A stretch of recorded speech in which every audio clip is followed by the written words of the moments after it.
Pirmas klausimas. 2026 m. pasaulio pirmenybės buvo tik antros, vykusios ne vienoje šalyje. Kada ir kur įvyko pirmosios? Atsakymas – 2002 metais čempionatas vyko Japonijoje ir Pietų Korėjoje.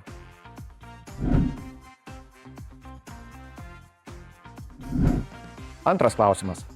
Šiame pasaulio čempionate dalyvavo 4 šalių rinktinės. Tai yra Žaliojo Kyšulio salos, Kiurasao, Jordanija ir dar viena. Kuri? Atsakymas – Uzbekistanas. Ir trečias klausimas. Meiplas, Zaju, Klačas. Prisiminkite pasaulio čempionatą ir pasakykite, kas jie tokie. Atsakymas – tai yra čempionato talismanai. Meiplas yra briedis, simbolizuojantis Kanadą. JAV čia reprezentuoja plikagalvis jūrinis erelis Klačas ir Meksikai atstovauja jaguaras Zuja.